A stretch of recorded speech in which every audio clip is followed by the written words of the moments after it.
Will be interesting. See how many folks we get here. Let's see who tunes in. Howdy, howdy, everybody. This is Dr. Matt Dorsey, Chief Scientific Officer and Formulator for CHOQ, aka the Choctor, my silly nickname. We have Dr. Anthony Thomas. He's one of the folks who works with the company who makes several of our ingredients, including our Shilajit, as well as our Organic Ashwagandha that we just launched. And this guy's amazing. He's actually probably more next level than most of the folks I run into as far as his knowledge base. And if you guys have any questions at all about ashwagandha, feel free to fire away. Yeah. Thanks for being here, man. Hey, yeah. Thanks for having me. Yeah. I love talking nutrition. Yeah, no, this guy's really next level, honestly. He's one of the people I know who actually teaches me stuff on a regular basis. So, but yeah, tell us about ashwagandha and why it's so needed right now. Well, right now, big trends in the dietary supplement industry. Of course, everyone's taking notice of their health with the COVID-19 pandemic. And top of the list, sleep, stress, immunity. Yeah. And guess what? Ashwagandha seems to be very good for all three of those things, and so a lot of consumers are looking for it now. Yeah, and there are some ashwagandhas that have some research on them, but I think y'all stands out because it is organic, and it does have a fair amount of research specifically for things like cortisol, the stress hormone, right? Yep. Yeah, and what kinds of improvements have you seen in stress hormone levels with the ashwagandha? Right, and so we had a study published back in 2008. It was in people that experience regular stress. I think a lot of us can relate to that. And it showed that at 125 milligrams a day, you saw a significant reduction in fasting cortisol levels. Now, typically it's highest in the morning. It has a rhythm throughout the day. But in addition to that, there's an anabolic hormone. It's the precursor to testosterone, and estrogen is called DHEAS. And this is good to measure in conjunction with cortisol because they're both secreted at the same time. And DHEAS has largely opposing effects to cortisol. And so you want to reduce cortisol, but you want to look at the ratio of DHEAS to cortisol. And a high ratio where DHEAS is high, cortisol is low, is like a biomarker for stress tolerance or resilience. And sure enough, we saw a nice significant increase in that ratio, which suggests adaptation to the stress. Look, you're not going to eliminate stress in your life.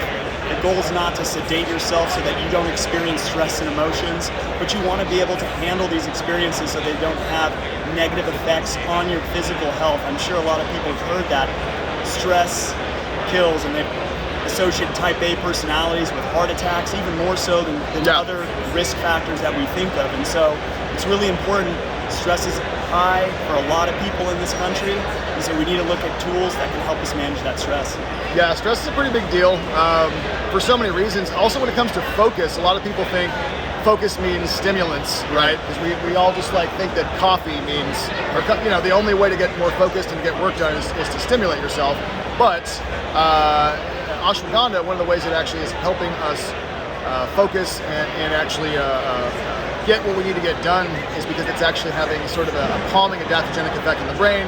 And I think the cortisol management is part of that, right? Absolutely. It touches on every aspect of your physiology in some respect, and it's such a distraction. When we're stressed out, it can affect your digestion. You can feel it, and of course, it's very difficult to concentrate and pay attention to things when you're stressed. You're distracted, and so by reducing stress and enhancing one's ability to manage stress, so to say, certainly that will have benefits for focus, attention, mood. All sorts of aspects. And we look at other aspects of physical health too. So blood sugar levels, you can imagine, stress negatively impacts weight gain. People tend to gain weight, particularly in their belly region, and blood sugar starts to go up. Fat, cholesterol in the blood goes up. And these are all negative effects of chronic stress and chronic elevations in cortisol. And so, you want to see improvements in all these parameters, and we see things moving in the right direction in our clinical research. Yeah, there's also a big cortisol connection with blood sugar health too. Do you guys have any research, I believe, on blood sugar health for the ashwagandha as well? We do. We have some data on blood sugar. Again, in that stress study, at slightly higher dose than the 125 milligrams. Certainly, it was starting to move downwards in the lower dose group, but at 250 milligrams and 500. So we looked at 3 different doses. Those achieved statistical significance. Now, I just want to remind people that Statistical significance depends on lots of various factors.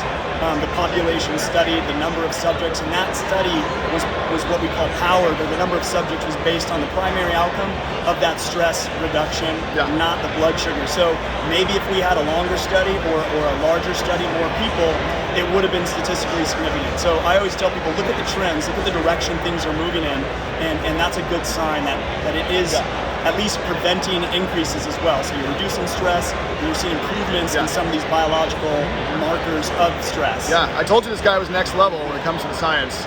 And also, how about immune system? Yeah. So we always hear about, stress negatively affecting your immune function as well. Now, there is some research, and there may be some direct effects of ashwagandha enhancing activity of some of these things, maybe some antioxidant properties. We've certainly seen enhancement of antioxidant kind of defenses endogenously in the body with ashwagandha supplementation, which will likely translate into benefits for immune function.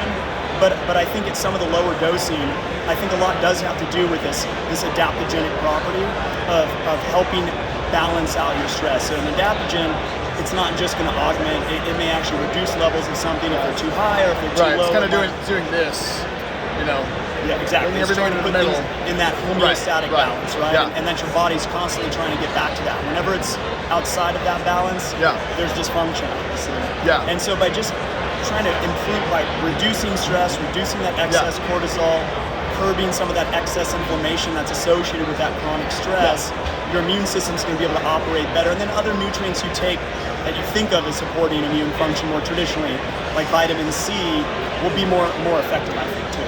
So I got somebody asking a question here. They're mentioning another brand. I won't mention specifically, but how do we differentiate Sensoril from some of the other really well-known ashwagandhas out there? What are the main salient differences there? Yeah, so I just want to remind everyone, Sensoril is the brand name for our ashwagandha, which is a root and leaf extract. It was the first branded ashwagandha ingredient in the U.S. market.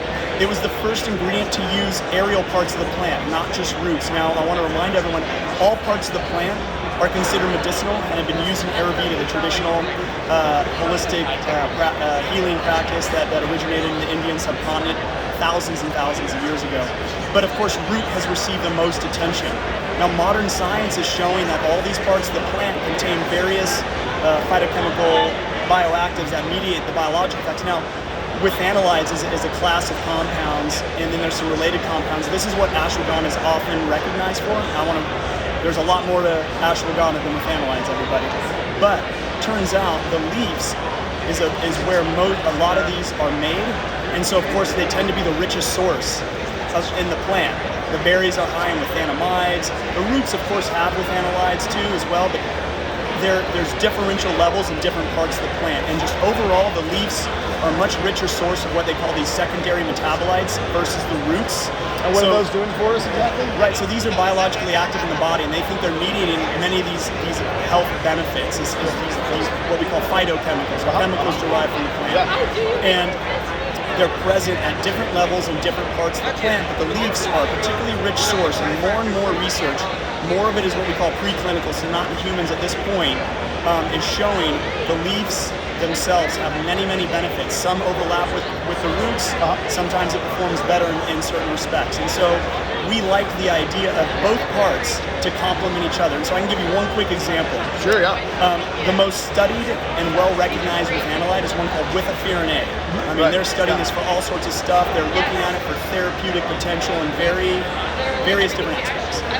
The levels in the leaf are about 20 times higher than in the root. And another popular one, a primary withanolide, is called withanone. That's about 3 or 4 times higher in the leaf than in the root.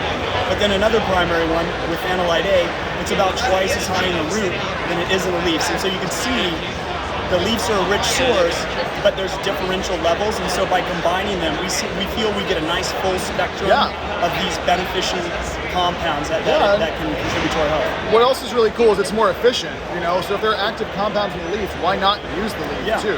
Why throw it away? It just makes more sense to use every part of the plant if it's, if it has active compounds in it. And as scientists, I really do feel the rubber meets the road when you have the research and the data. And a testament to the benefit is, again, if you go back to that clinical study that I was just talking about, we saw significant benefits in many, many outcomes, inflammatory markers, stress resilience, like I said, and that was at a low dose of 125 milligrams a day of this extract. No other ashwagandha ingredient. That's not even that high of a dose.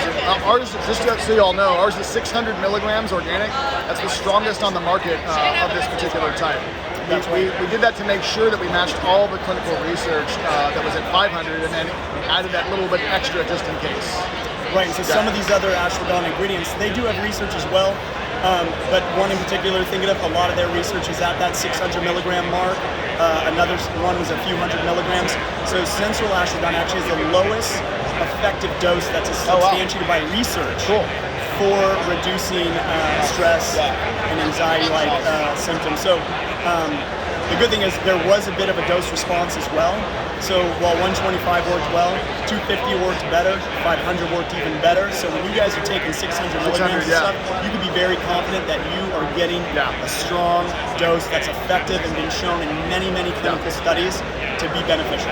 Yeah, and when you add this to your CHOQ stack, what I have noticed anyway, adding it to mine, is that it has a really nice effect to kind of balance everything out. It's a little bit more yin relative to maybe some of our other products being a bit more on the yang, very warming, very intense side, you know? And so it has a nice counterbalance where it's gonna add that sort of zen-like focus that's sort of more chill.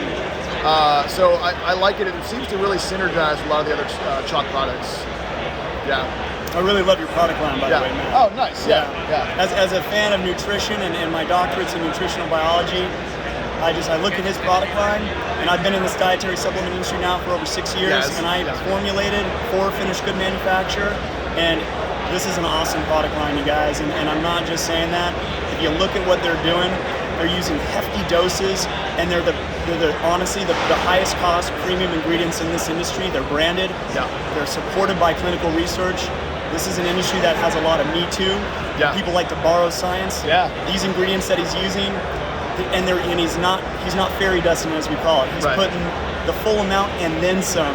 And so you're getting the premium ingredients that cost the most. And of course, if you want premium, you're gonna have to pay more. Right? You can't get the premium at a cheap cost. I know we all want cheap, and there's anyone right now can sell dietary supplements on Amazon. You don't always know what you're getting. And we paid extra for the organic too, just so you guys know. So peace of mind, you guys. You get peace of mind, and you know you're getting. Each of these ingredients often are at doses that individually show a benefit. Meaning, if they weren't even combined with anything else, you're going to get a benefit from it. And he's doing it 4, 5, 6, 7 ingredients in some of these formulas. Very, very impressive. Also, as you guys know, there's a lot of what we call proprietary blends out there where companies will not give you the total. They'll only give you the total of all the ingredients. They won't tell you how much each one is. CHOQ does not do that. We have full disclosure labeling, so you know the exact dose on every single ingredient. So you know whether or not we're giving you an active dose or underdosing. Whereas a lot of companies, you have no way of knowing that. Companies will tell you they use proprietary blends as if it's some sort of secret that they want to keep. Well, guess what? If it's a proprietary blend that they want to keep secret, well, then that must mean they have strong clinical data for that formula, not the individual ingredients, because there's no other reason to hide it. And so you, as consumers of these products, guys, you speak with your dollars. And companies hear you loud and clear. When you want transparency and you demand it, we have to oblige, because we know that we will not get our products in those hands, and they won't be helping people if we don't meet those needs of the consumer. And so when companies are trying to hide stuff in proprietary blends, remember, it's listed by weight. So if you see a blend that says 1,000 milligrams, that first ingredient is going to contribute the most to that. And so when you see certain ingredients that you may want, they could put it in there at an insignificant level that's not been shown to have any potential benefit, and yet it's on that label. And so it's window dressing, as we call it. But you want that transparency. How much of this ingredient is in there? I've actually seen a spec sheet from a company that used proprietary blends, and they were literally putting 1 or 2 milligrams of certain herbs in there. So that does happen on a regular basis. So, you know, it's in descending order too, right? So you have the most in the beginning and at the very end is the least. So any herb that's at the end of that proprietary blend, it could literally be 1 or 2 milligrams. You have no way of knowing, really. And the very few ingredients that I know of are highly active at dosing in that range, you know, except for things that you need in microgram quantities, maybe like a methylfolate or, for you sure. know, but most ingredients are well into the hundreds of milligrams for active dosing. Yeah, and by the way, just FYI, you know, these guys also manufacture our Shilajit, and I know you guys love Shilajit. So if you have any questions on Shilajit, feel free to holler, or ashwagandha, or really anything at all.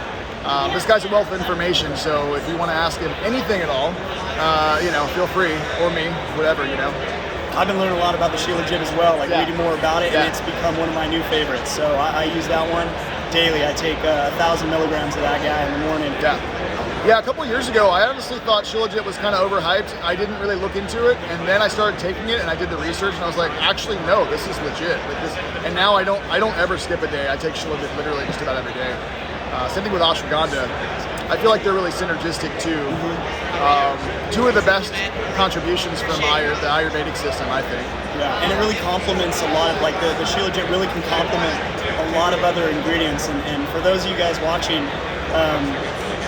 and you're going to hear a term, it's a chemical class called urolithins, right? And you may have heard about these compounds in association with pomegranate extracts and bacteria that colonize our guts, basically converting these things called elagitannins and pomegranate, which aren't absorbed into the body.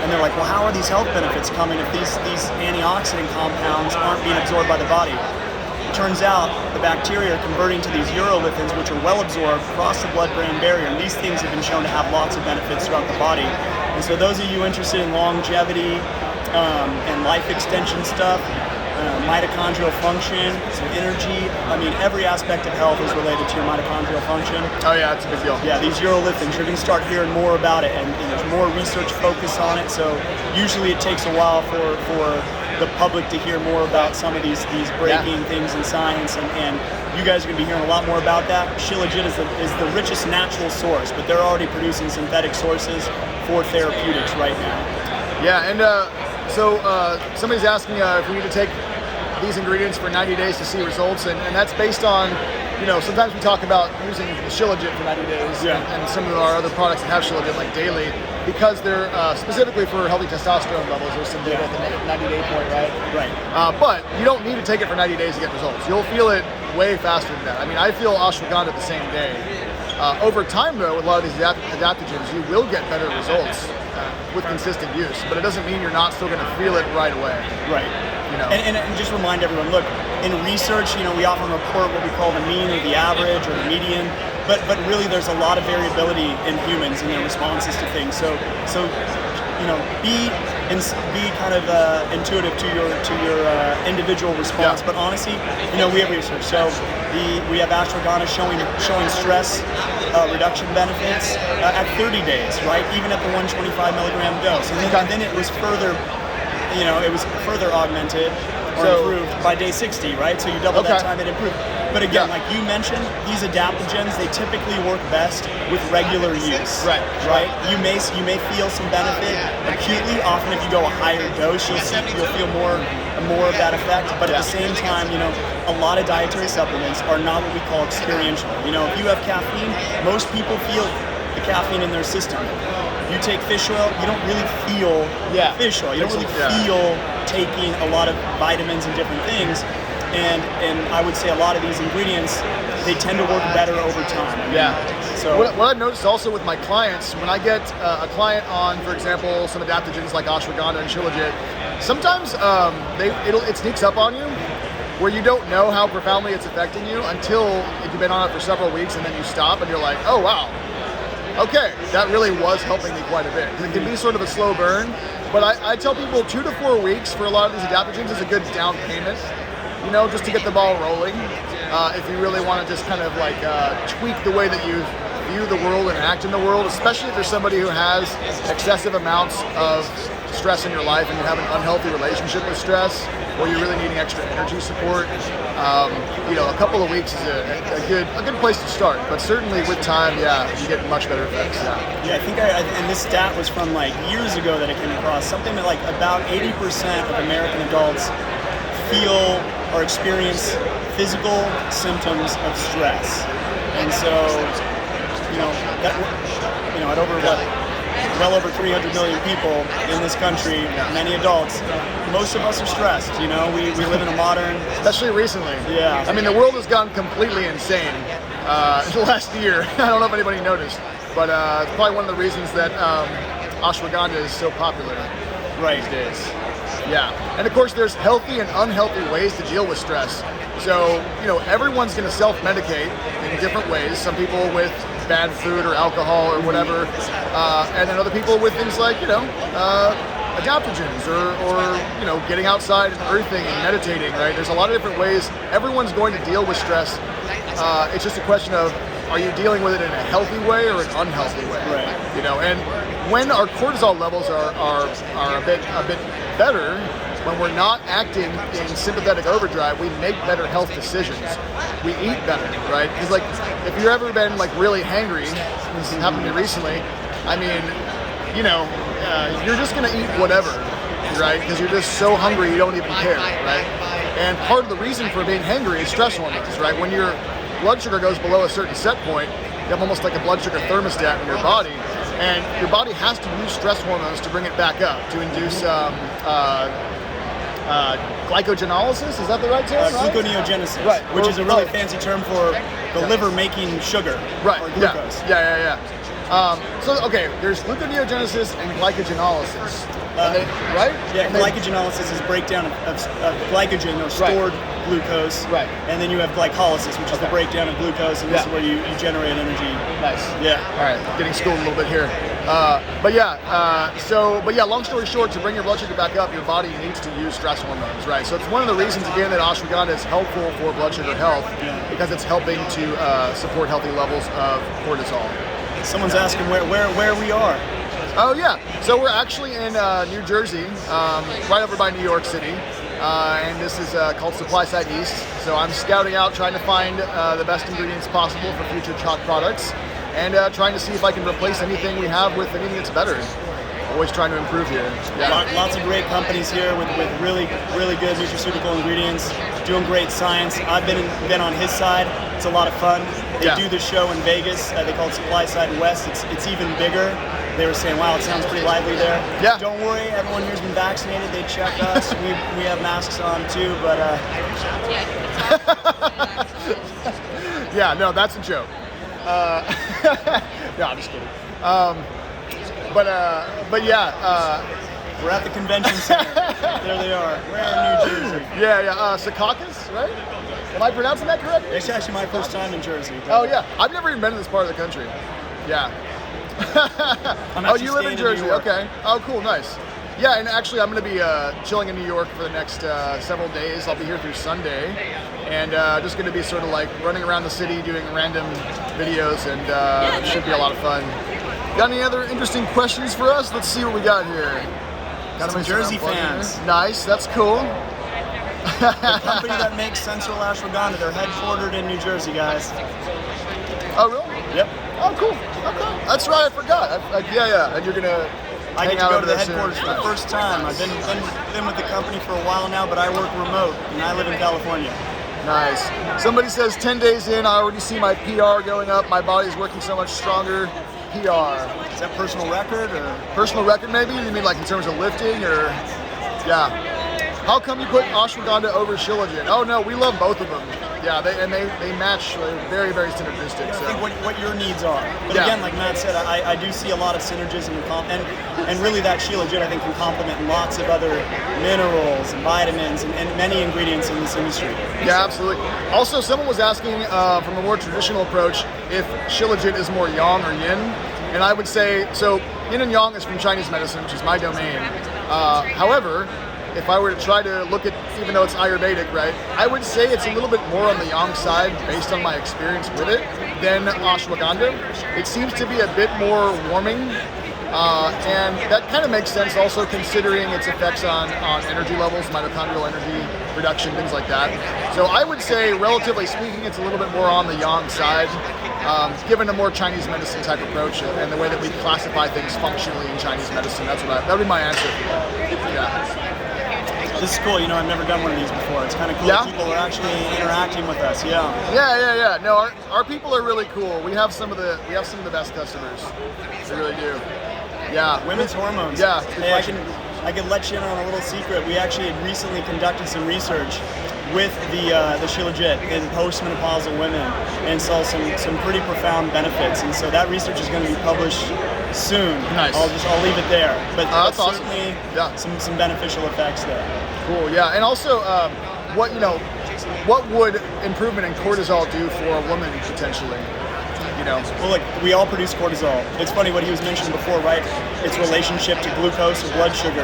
It's called a glucocorticoid. So part of your stress response is making sugar, a very efficient energy source, available to the body when its demand is high and needs, right? You think of the historic context, the saber-toothed tiger chasing someone. You're going to need to redistribute your energy and blood flow to different areas of the body, right? I lost where we are with the cortisol. Oh, yeah. So we're talking about cortisol and female health. Yeah. So again, remember I said that cortisol is secreted in about DHES or DHEA. Sulfated is just more the circulating form, but DHEA is that active. master precursor for hormones. Just so y'all. Right. So that is a precursor to testosterone. Testosterone is a precursor to estrogen, and so you can imagine when stress has negative effects on testosterone levels, and so the byproduct estrogen levels might also see a dip, and you're improving that by curbing that excessive cortisol. So again, cortisol is critical. We need it, right? It has its place, but that's usually in what we call acute settings. The acute stress response is what we call fight or flight response. You don't want that sympathetic overactivation 24/7 like this, and it's the chronic nature of it that leads to the dysfunction. And so, of course, you're going to see it's going to have negative effects on hormonal levels. And again, it's not static. It's not like, oh, it just goes down and this just goes up. Again, these are dynamic. So you see cortisol levels elevated, at times of the day they're not supposed to. So typically it peaks in the morning. They think it's that morning cortisol response. It's supposed to do this throughout the day. It has this rhythm, right? Ideally, you want higher cortisol in the morning, you want lower at night. Right. But a lot of people, it's more either flat or it's just not where it's supposed to be at the right time of day. Right. It's like it's higher in the afternoons and evening when it should be dropping, and so this can perturb your sleep. And you can imagine how these things are related. But then you don't sleep as well, and that exacerbates stress. And then you have the cortisol things going out haywire again. So it's this horrible feed-forward process that reinforces itself in a bad way. So you got to break that chain, so to say. Yeah, and somebody's asking a really, really cool question. What's the difference between Chinese medicine and other forms of science and healing? And so, I'm very integrated in my approach. My background's an acupuncturist, right? Although I'm still fairly nerdy when it comes to the biochemistry and all that. But Chinese medicine it's like Ayurveda, has existed for thousands and thousands of years, and it's proto-scientific. Like, we didn't have any knowledge of molecules or biochemistry or a scientific method at all really back then. But what we did have is we had people who paid a lot of attention, who believed probably in things that are considered more esoteric now, but things that you guys understand, energetics, right? Meridians, chakras, all that sort of thing, right? And that domain is very real. And increasingly science is studying that. I think that the future of science is understanding the biophysics of the body. Right. We know that cells do communicate with light to some extent, called biophotons, So I think in the future, a lot of the stuff that Chinese medicine Ayurveda believes in, that people think is just magical thinking, we're going to figure out scientifically is very real. A lot of it. I really think so. That'll be fun to finally, have some of these scientific materialist type people acknowledge the reality of a lot of what you guys, I know, because you guys totally get this kind of stuff. You guys understand this, right? And the importance of, getting outside into nature, exposing yourself to the natural frequencies of earth and sunlight, and disconnecting from technology, which I always think is funny since I'm, talking to you through technology right now. But our people, our people are really natural. We understand how critical it is to disconnect from the matrix here and there, And I feel like, just to connect it back to ashwagandha and stress hormones, I feel like, and I haven't seen research on this, maybe you have, I think that immersing ourselves in technology and artificial light and all this probably is not super great for our stress hormones. Definitely not. So, and I know I've seen research where just like forest bathing, for example, can reduce your cortisol levels. Just getting out into nature, right? Also, there is research showing that the frequencies of light coming in through our eyes has a major effect on our endocrine system. So I studied at UC a little bit in relation to diabetes. Oh, that's awesome. Called circadian disruption.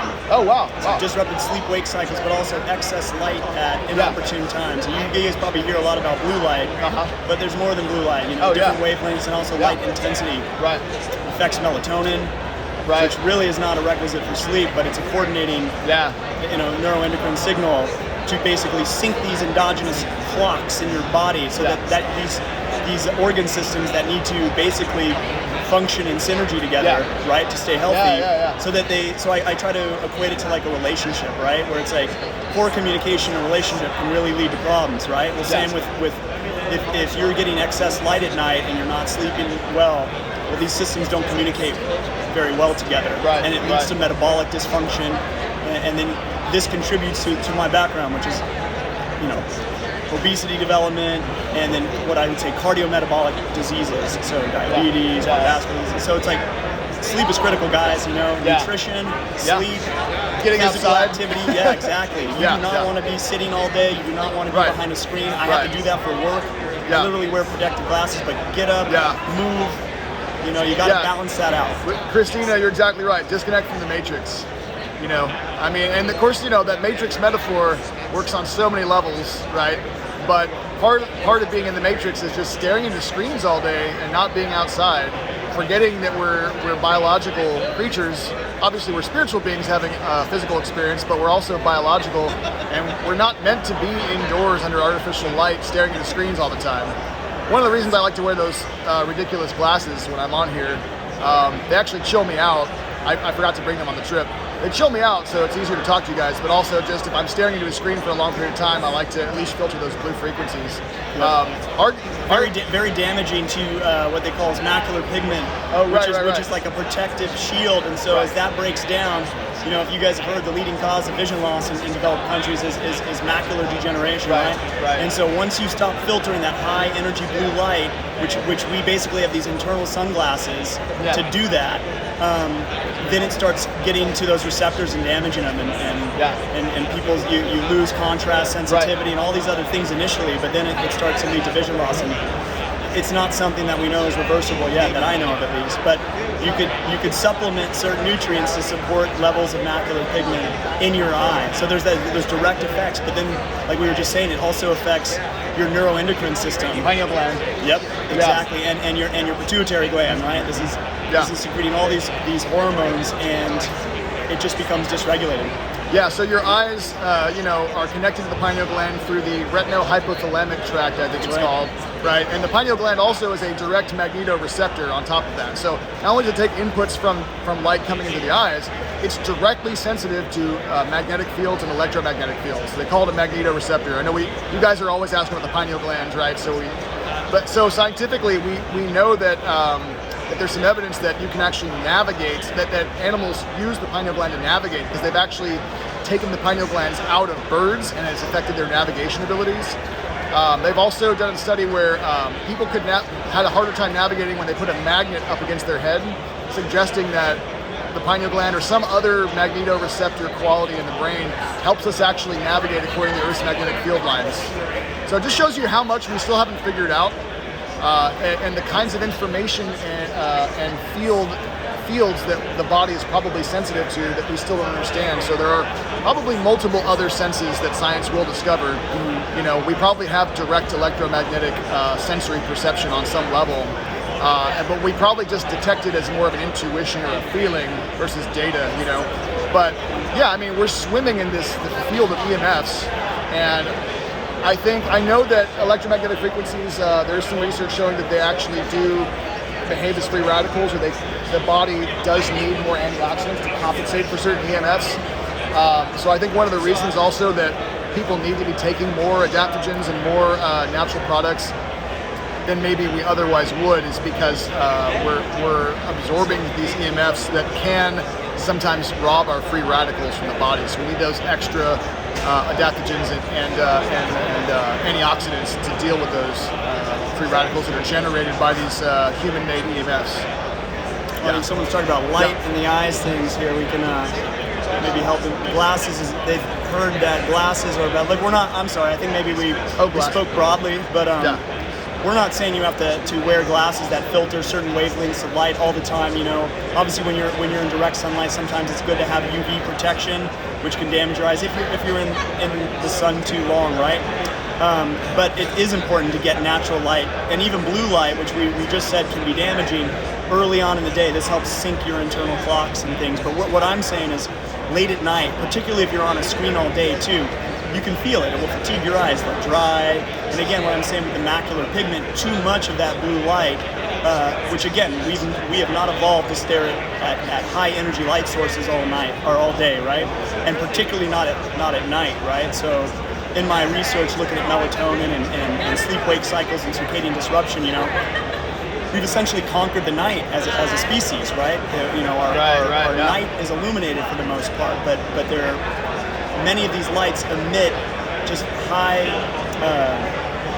intensity light, just generally, so just its brightness, which can affect melatonin production and other aspects. But also that blue-green wavelengths are the strongest at suppressing your internal melatonin production. And again, this is a neuroendocrine signal that is critical for your cardiometabolic health, healthy aging, brain, cognitive function. Stop thinking it's only for sleep. Right, exactly. Melatonin does so much else. So when I have a client who needs immune system support, even if they don't have any sleep disruptions, I will actually give them a little bit of melatonin because of its effects on the glutathione system and on the immune system as an antioxidant and all these other things. It's really important for the expression of some of those genes, like the genes that produce glutathione in the body's master antioxidant. But something people don't realize actually, in addition to some of those biological effects, which are mediated through melatonin receptors, melatonin itself is a potent antioxidant, and it's not what we call redox cycled, where it becomes oxidized and then needs to be reduced back to its antioxidant form. Something like vitamin E, vitamin C, those are what we call redox cycled. So once they have their antioxidant effect, they become oxidants that need to be recycled by things like glutathione, right? Not melatonin. It's a terminal antioxidant. So it has an antioxidant effect, and then that product has another antioxidant effect, and then it can be removed from the body. So it's this very potent antioxidant directly and indirectly by supporting your antioxidant defenses. It's this amazing, chemical, and at the same time, to remind people when I said, hey, it's not just all about sleep. Look, almost every living organism on the planet produces melatonin, and that includes nocturnal animals, which are sleeping during the day, and so when you think everything from bacteria to nocturnal animals to humans as diurnal animals, and we're all producing melatonin at night, and there's a reason for that. It has to do with our evolution and the Earth spinning about its axis and rotation and it's the sun, right? It's kind of symbolic of the way that we've disconnected from Earth, right, or from the natural rhythms of the planet, right? Not to say that it's all bad, obviously, because it's nice that we can do whatever we want at night now and not have to sleep, but at the same time, we used to be in rhythm with nature, right? And we now have bypassed so much of that, and there are serious repercussions of that, So I think that there's only a small fraction that we've actually figured out of what some of these repercussions are, and that increasingly scientifically we're going to figure out just what we've sort of done to ourselves by doing this, and hopefully figure out how to not do that anymore. What's funny as a scientist, and it's funny, I think a lot of people think like science has all these answers, and anyone in science will tell you like the more we learn, the more we realize we don't know. And it's really, science is dynamic. We're always learning, and we have to keep open minds because we don't want to be dogmatic in our thinking, or else, right? I mean, science is a history of challenging dogma, right? The sun doesn't revolve around the Earth, right? The Earth's not flat. I mean, people were literally killed for these beliefs at the time, right? And now obviously it's conventional. So it's a dynamic process. We're always learning. And I think going back to that original question of you talk about traditional systems of medicine that have been around for thousands of years, and we lacked a lot of these tools, right? But I always tell people experience, and you all know this from your own personal lives. experience is one of the best teachers. And so I see that as experience-based medicine. Over thousands of years, they learn from their experiences and applications. And now we hear about evidence-based medicine, right? And now, so Natreon as a company, their ingredients are often derived from Ayurvedic ingredients that have been used thousands of years. They have this history of use in various different ways, and now we're trying to generate evidence from systematic research in human clinical studies to blend that evidence and experience together, right? And so you don't want to discount experience. Anyone that says, oh, you need 2 randomized double-blind placebo, I mean, that's a very narrow-minded way of thinking. I say you have to weigh the body of evidence, all the available evidence, observational evidence, preclinical evidence, clinical evidence, and then you can weigh your cost to benefit ratio, the pros and cons, and if the pros outweigh the cons, that's how you really have to. I mean, almost every pharmaceutical intervention or medication has cons. You just have to look. The question is, do the benefits to you as an individual in your individual circumstances outweigh those risks, outweigh those cons? I think a good example of what you're talking about also is in the realm of food allergy testing. Right, there's debate about whether or not some of these food allergy panels are actually legitimate. I'm somewhat agnostic on that. It depends on what you're studying, if it's like IgE or what's the other one, IgM, I think. Anyway, and you're talking about different antibodies. Yeah, exactly. Like so, immunoglobulin or antibody-based food allergy testing. And anyway, so some of these allergy tests, people will get the test back and they'll say, "Oh, I'm fine eating gluten. I'm fine eating wheat." Right, but then they'll stop eating it, and all of a sudden, several of the symptoms will go away. They'll put it back in, they'll feel horrible, and they'll say, "Well, the test said it was fine." That test is, in this case, you would throw the test out, because if it's that big of a deal, right, and your experience is telling you this shouldn't be in my body, then there's probably something that we haven't learned how to measure yet. That maybe in the future we will, right? So sometimes your actual direct experience is the gold standard, not the test. Maybe the test is just not up to speed, right? So yeah, your direct experience is always super important, and sometimes it's more important than what we consider to be objective science, because science changes, and a lot of these tests need to be improved. And you just said something that reminded me of a great saying I love it: absence of evidence is not evidence of absence. Meaning, just because we didn't look or can't measure it doesn't mean it's not happening. So. Just because the evidence isn't there doesn't mean it's not real. Somebody says eliminate all fast foods from your diet. That's definitely step one. That is step one. Also, media diet, right?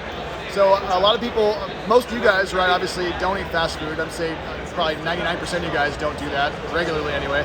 But also, what about your media diet? So another perspective, sometimes when I'm talking to clients and doing coaching, I'll say, well, what kinds of media are you consuming? Are you watching reality? Are you binging reality TV like every night? Once in a while, it's fine, just whatever. But what kinds of media are you consuming? Are you consuming the equivalent of junk food for information?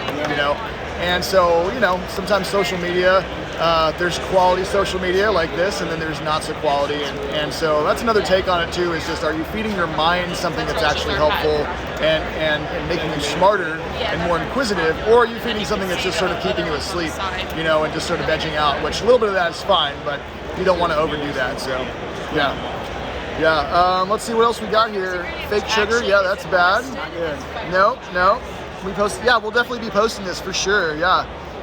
Well, we might head out in a second. You guys have any last minute questions? Anything else you want to throw in? Like, this was super fun. Hey, it was a lot of fun. My first time, guys. Guys. Awesome. I think someone asked what my account is. I don't really have an account. I have a personal account and pictures of my kids on it or something. Not really material content, but maybe I'll create a professional account and start posting some content. If you want to see more of Dr. Thomas, though, go to our CHOQ Nation YouTube channel. I have an interview with him and Dr. Sani, also from this company, where we nerd out about Shilajit. We talk about Shilajit for like an hour. We go into all the science.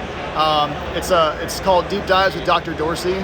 So just go to YouTube and type in CHOQ or CHOQ Nation, and it'll pop right up on there. It's a really good one. Yes, someone recommended, and thank you, but they thought we should do a podcast. Well, we've done one. In fact, I think we're going to do another one soon. We're probably going to do one where we go in depth on ashwagandha.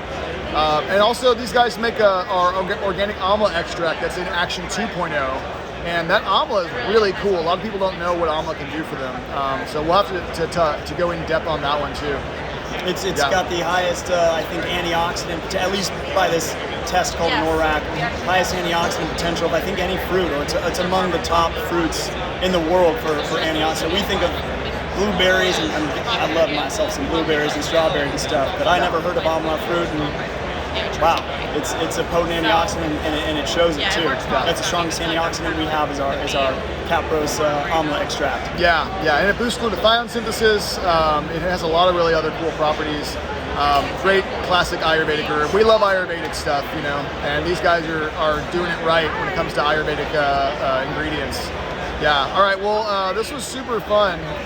We'll definitely have to do it again at some point, so thanks for hanging out with us, and yeah, thanks a lot for being here, man. Bye, Appreciate guys. it. Yeah, this guy's great. And like I would say, stay human.